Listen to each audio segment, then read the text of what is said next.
Hello there, Lindsay here, the Frugal Crafter. Today we're going to do a colored pencil painting of some cherries, and I was just rinsing these off for lunch for the kids, and I had to grab a couple of those and do a little painting of them. So I'm going to start by sketching. I'm going to do these three up here, and I'm just gonna I think I'm going to pull them down a little bit lower so there I can see them, have a little bit better of an angle to view them. And I'm going to draw this first. Actually, let me draw the middle one here, and very simple shape.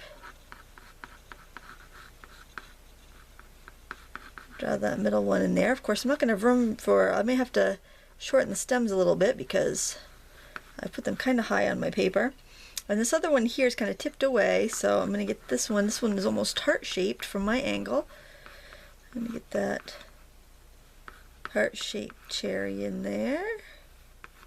And get this one over here. It's kind of on its lonesome over here a little bit more. I'm just drawing very light, and I'm working on a scrap of mat board, which I really like for a colored pencil. It just has just enough give, and I find that having a colored background really makes the pencils stand out good, and kind of takes out how much work you have to do. It really makes your work less. Actually, I think I will be able to fit these the stems in here. And I'm going to put this one over here. I'm going to need some brown now that I'm noticing that. I got my box of colored pencils right in front of me, so I'm going to want something a little bit darker than that so I can just kind of check it out. Reach in there and check it out when I need it. So I'm going to go in and just sketch in this stem. I try to find, because when you're dealing with something that's kind of simple like this, I try to find something that's got a little bit of interest, like the stems maybe are a little discolored, or maybe they've got a little bit of a interesting, I don't know, like you can see the tip of the stem where it's a little bit brown. I kind of like to have little imperfections just to make it a little bit more interesting. Now in the shadow area, I'm actually going to use some indigo. Now, if you've watched many of my tutorials, you know I'm not big on using black. So I am going to go in with some indigo, and we're going to need to give the appearance of these being shiny. But I don't want to press too hard yet, because if I do that, then I'm going to end up with clogging the tooth, and then nothing's going to stick. So I've got to be careful when I put in my darks, and I'm looking here how I've got some darker areas and I've got some like kind of reflections. I'm just putting this indigo where my darkest darks are going to be. I really have to keep my eye out for the reflections in any lighter areas, because I do need to protect those. So I'm just going in anywhere there's dark with the indigo. I wonder if we'll be able to do this in 20 minutes. We'll see. And if I run short on time, I can always just finish up, you know, one of the cherries. They'll all be about the same idea. I like to skip around though while I have my dark color out. This would also be kind of fun to do in watercolors. I really think you know, you should paint from life whenever you can, because it really improves your understanding of how light and shadow work, and it'll help you paint from memory a lot more. You'll really start noticing things, because you might not see all of these details if you're working from a photograph. And also, you know, you might not understand where the light's coming from, because you kind of just have to take the photograph for granted. The photographer's already done that work for you, so you don't necessarily get a chance to you know, recognize it. All right, I'm going in with, this is Crimson Lake. This is one of my originals. This is the barrel Prismacolor. That means it's one of my my moldy oldies. My goodness, that's an old one. And I am going to put in a an all-over soft color just by using the edge of my pencil. I don't sharpen my pencils all that often. I don't need to put too much of that in there. This one's almost like a black cherry. I feel like I'm mumbling. I hope you can hear me all right. Let's get some of that color in there. Glazing right over the blue. It's going to give us a nice rich color. Now in some areas I'm going to want to put the light white, because I know that the napkin that I have underneath there is kind of cast. I got some cast reflections. So I'm very gently going to put in some of that anywhere I see the white. I'm wondering if where you're seeing the color on camera, if that's the same place I am, just because you're looking from a different angle than I am. That'll be interesting to see when I play it back. And I apologize if we have any crazy noises from upstairs, because it is summer vacation, and of course the kids are home. I'm going to put these nice bright highlights in here right now, and I'm going to press pretty firmly because I want to make sure that I can retain those. I want it to kind of clog up the tooth a little bit. So I'm putting those in right now. One of my favorite classes to teach was colored pencil. Colored pencil and watercolor, which is really kind of funny because I never really liked colored pencil that much as a kid, and it wasn't until I was an adult that I really fell in love with colored pencils. But my art teacher, the one that taught me watercolors as a child, insisted that I had a set of Prismacolors. It's one of the first things. The Prismacolors when I was learning to draw, and then then a nice set of watercolors. It's funny how those are two of the things that I really gravitate back to a lot now. And these are Prismacolor brand pencils, but you can use whatever brand you have. There's a lot of really high quality brands on the market right now.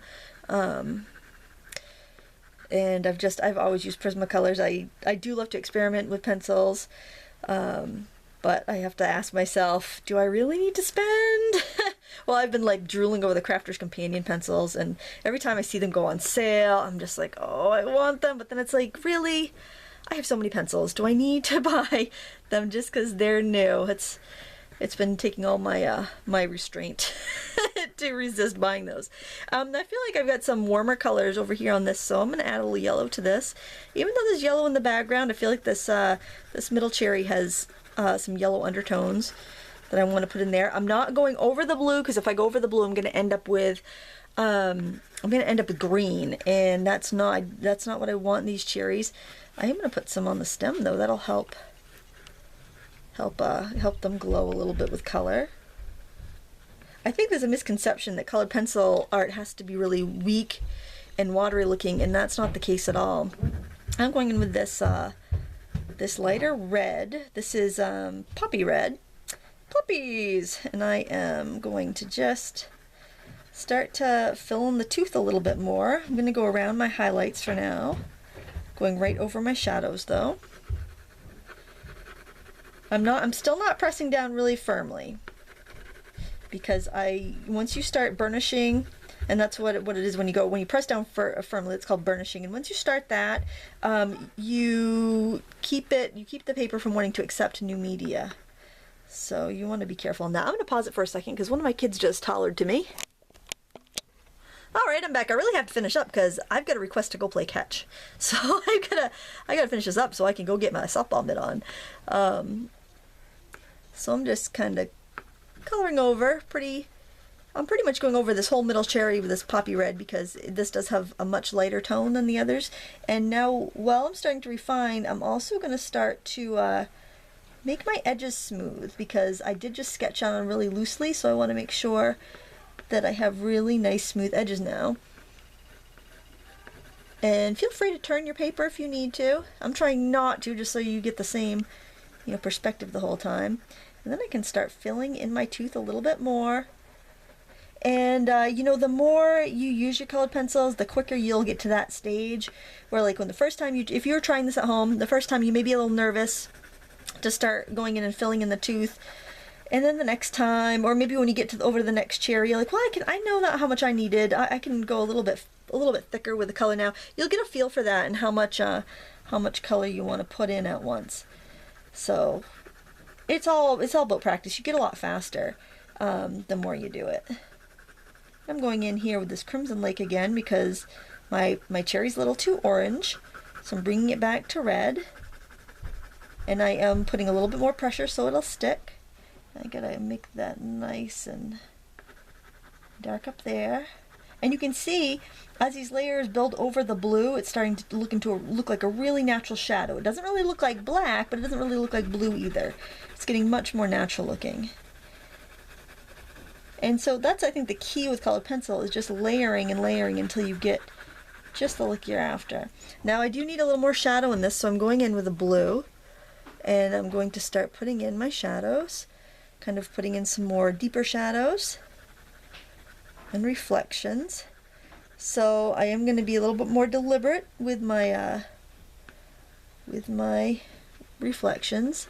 They're going to be more hard edged because we're working on with a smooth, shiny object.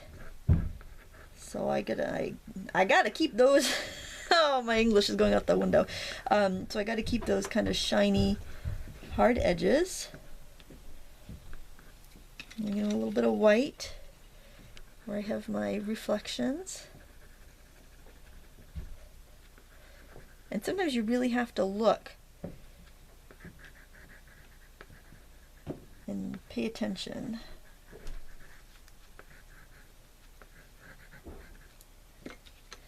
And you keep layering until you get it just right. I think this middle one is the most complicated one, so that's why I decided I want to do that one first.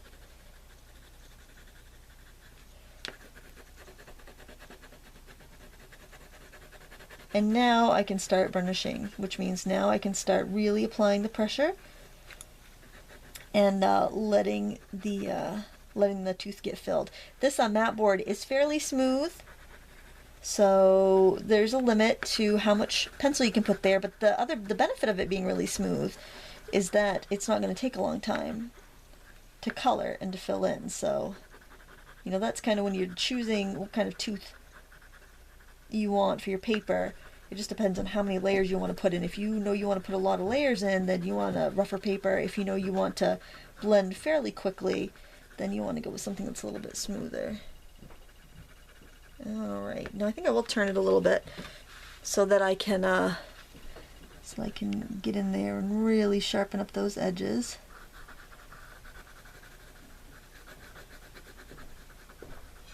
Actually, this is probably a great time to use the Prismacolor art sticks. That'd probably be a really good, this has been a really good project for that, because you can really color, really fill in a lot of tooth at once. Might have to go grab those. Alright, so we're going to leave that one and move on to another one. And actually, let me pause it and go find those art sticks.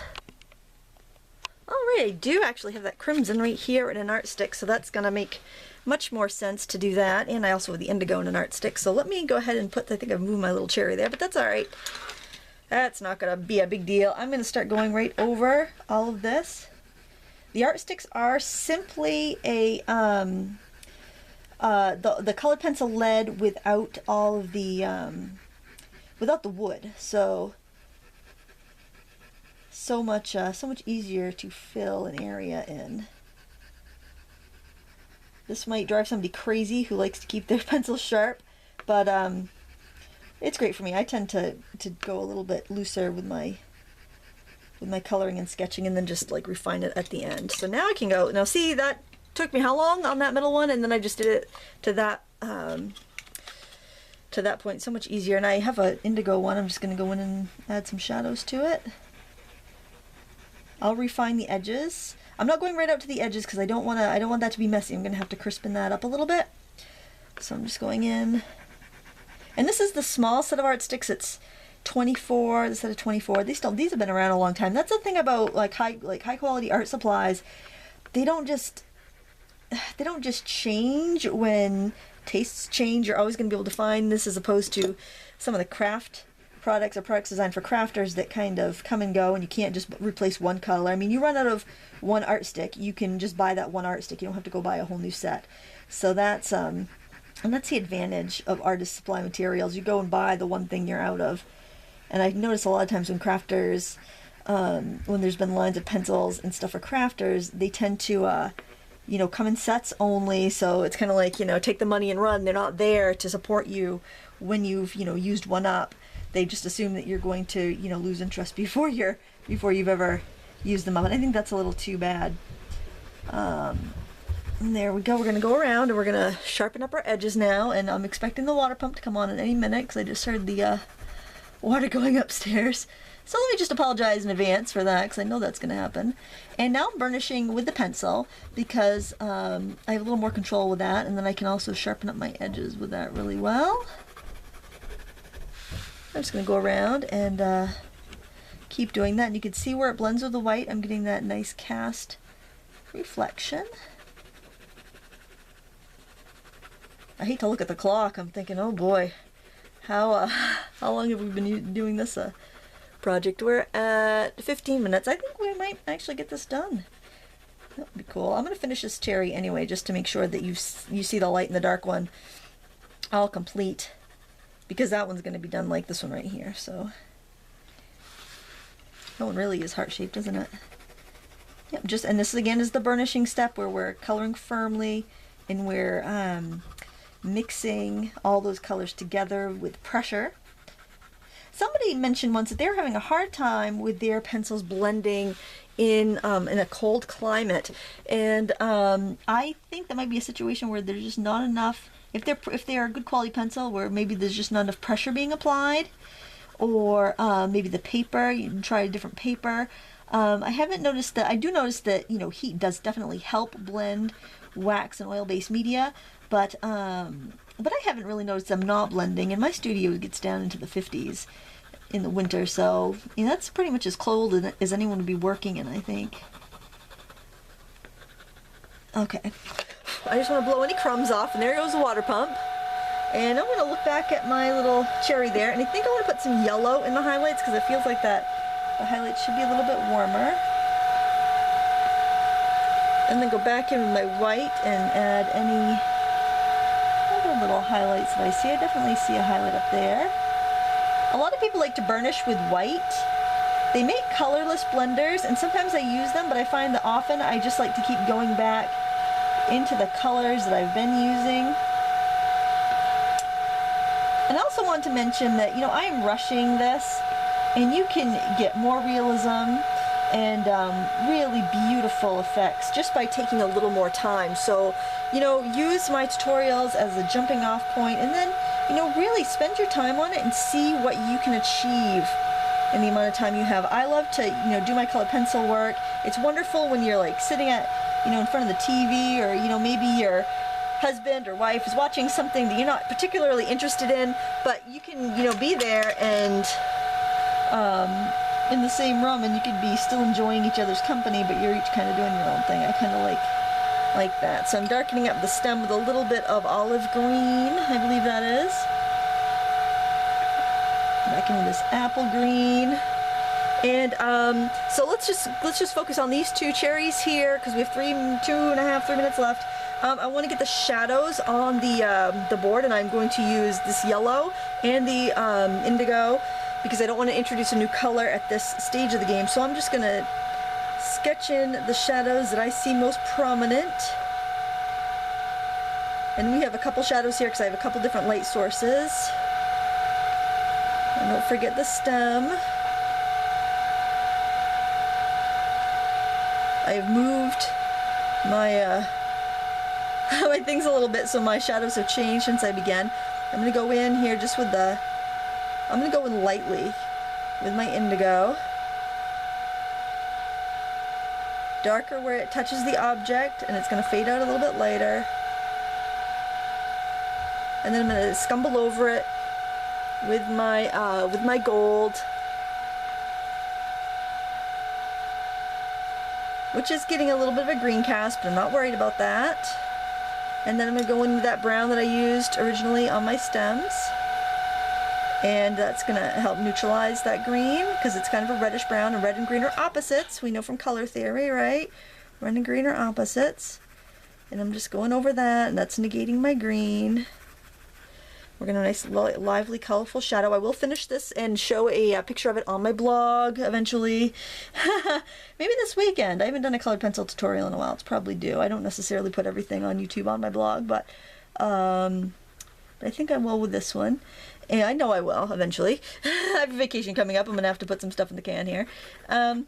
But there you have it. That's how you draw cherries with colored pencils. Do this one the same exact way you did that one. I hope this tutorial didn't feel too rushed and was helpful to some of you.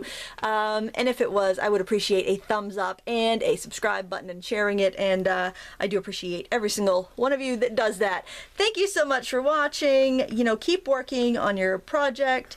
And until next time, happy crafting.